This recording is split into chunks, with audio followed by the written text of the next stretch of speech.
Wasabi gangsters, it's me, Chance Dillon, here to talk to you about reading and writing, which are the two things that these videos are about, which is what I just said. So let's go through what I did this last week reading Toll of the Hounds, which was my primary read. I did dive heavy into this week. I'm about to be on chapter 22, which means that I have 22, 23, and 24 left. If you've ever read one of the main Malazan books of the Fallen, you know that there always is 24 chapters, even if there are 1,300 pages. And here we are. In this 1,300-page journey, we're just about 1,100 pages here, so we're getting close to the finish line, and things have ramped up significantly. There are some, I don't want to use the word tropey derogatorily, because I think that that's the wrong way to use it. There are some of my favorite types of scenes towards the end of this book here that are happening in stories, and it's being done so well and so originally by Steven Erikson. In his use of perspective and the tools that he has in his toolbox are making it very, very cool. So here we are in book 7 of the Malazan Book of the Fallen, and I am deeply, deeply, deeply in love with this story.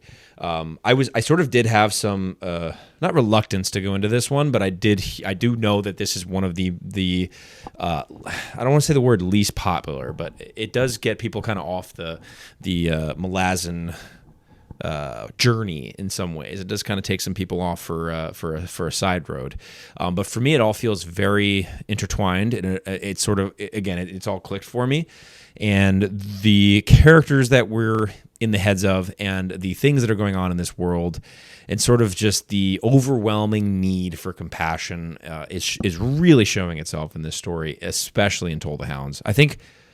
I don't want to say more than any of the others. I think Memories of Ice and Dead House Gates, I think, are particularly unique in that way, but I do think there's a lot of stuff that happens Midnight Tides and beyond that does show that as well.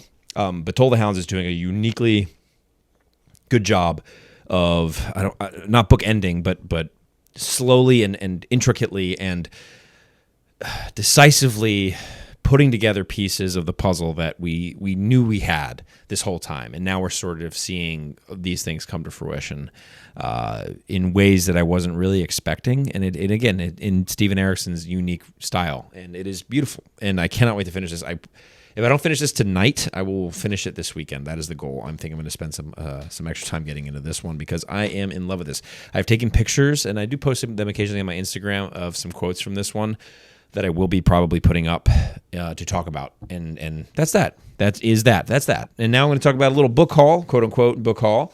We have The Witcher, The Crossroads of Ravens. This is another Broken Binding edition. Came in the box. I think this is the newest. This is a prequel, I think, to all the Witcher series. But the artwork is just absolutely stunning. Man, if you guys missed it, now we're going to get in my writing. So if you're just here for the reading, that's all the reading I did this past week. I know I was going to try and get some manga in with Berserk. I just didn't. I didn't make time for it. I focused on Toll of the Hounds. Really, I'm in love with this story, and it's keeping me hooked. So I'm staying in there. As far as The Invisible Life of Adie Larue, I broke some ground there. Read a few more chapters. We're starting to see Adie Larue's life, her new life per se. In the story, when we are traveling through two different time periods, we're seeing her at a specific time period, the earlier one, and it is very unique, but honestly, there's not much to report there just because my reading of that has been more sporadic, so I'm just going to focus on the stuff that I really focused on, which was Toll of the Hounds. Now, I'm going to get into some Mercy news. I did my art reveal from Robert Trotio. You guys can go to my Patreon for free. You can go to my Instagram, and you can follow me there, and you can see on my Twitter, I put it up as well, the art reveal for Ill is the Fate, the first art reveal for Mercy, Ill is the Fate. And I am so stoked to have shared that with everybody. It's a landscape piece. It is of a Delvin and the Dawn Tree. It is so well crafted. I think I mentioned this last week. We are talking to multiple artists for a special project that's going on that it will be hopefully announced fall 2026. The audiobook stuff, no crazy ground there. Book 3 stuff. I was like in need of sort of decompression, being that I'm just waiting right now for book 2 to get back to me, which Dave is getting it back to me by the end of this week. So if you're seeing this on Thursday, by the end of Sunday, I should be starting on the edits, the first round of dev edits for Mercy, Ill is the Fate, and I'm going to hopefully cruise through them. I'm going to definitely...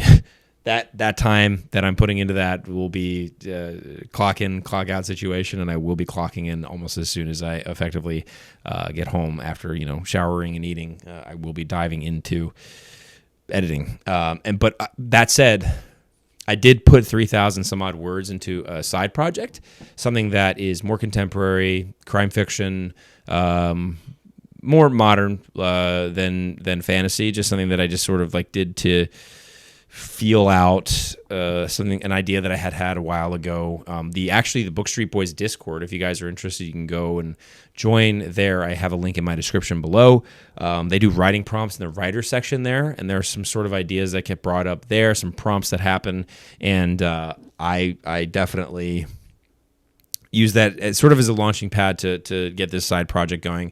It is something that I do hope to turn into a full novel. I will set my intention on getting that into a full novel, aside from the fantasy stuff. But the fantasy books 3 and 4 are going to be my priorities for drafting as soon as I'm done with editing book 2.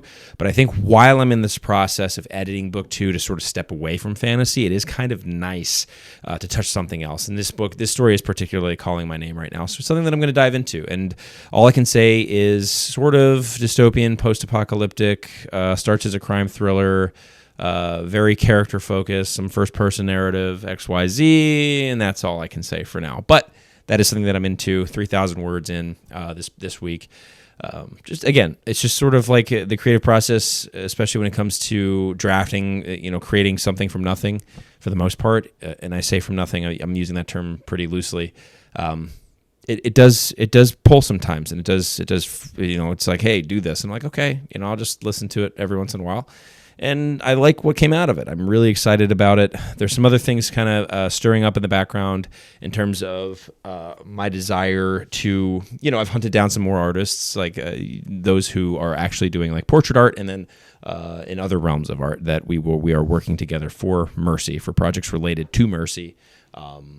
There's just some more, I don't want to say cans that kick down the road in terms of like the tabletop RPG stuff for Mercy, but I have found an artist that I really, really like, that I think it would fit perfectly for the style, in terms of putting eventually a player's handbook and a dungeon master or game master manual out there in the future. So I hunted that person down and shot some messages out, and of course the standard marketing stuff with Mercy, and that's that, guys. That's the update this week. I know it's not fun. I know it's not juicy. There's a lot of stuff going on in the weeds. And I'm trying to be as transparent as possible in sharing this stuff with you. If you guys are interested, other than the Book Street Boys Discord down in the links below, I am doing my newsletter still every week. That's a weekly newsletter. It goes up on my website. You can go over there, sign up. I do the Blood Rebellion short story. That's there for you when you sign up, as well as the first 4 chapters of Tears of the Fallen. Other than that, guys, I am going to sign off here. We're in the weeds. There's a lot of work being done in the background, and it's not always necessarily the prettiest and funnest stuff, but it's stuff that needs to get done, and I am intent on doing it, and I'm intent on making sure that this project gets the full attention that it deserves, and that Mercy, when it is out there for you guys in the universe to read, that it is perfect as I can make it, in whatever, however equipped I am to get it out to you. And there is some really cool artwork stuff. There is some really cool artwork stuff happening in the background, and just know that there is a project coming in the future that will have some very, very cool things for you. And the reason I'm doing that is because I've sort of finding that I love the art direction side of also my story, and being able to direct and pinpoint the stuff in my project and the details of my project, and bringing it to sort of a visual life, because it is so visually alive in my head. And so that's coming in the future, guys. Next week, I'll finish Toll the Hounds. Empire of the Damned is next. Because I'm going to a Jay Kristoff signing. I think that Daniel Green is hosting. And yeah, that's it. I'm going to do my 90-second spiel that goes on my social media every week. And that's about Mercy Tears of the Fallen. And that's it, guys. That's it. I will see you next week. Having chicken for dinner, so that's cool. Yeah. All right. Well. All right. Love you. Bye. All right. Gonna press the actual button this time.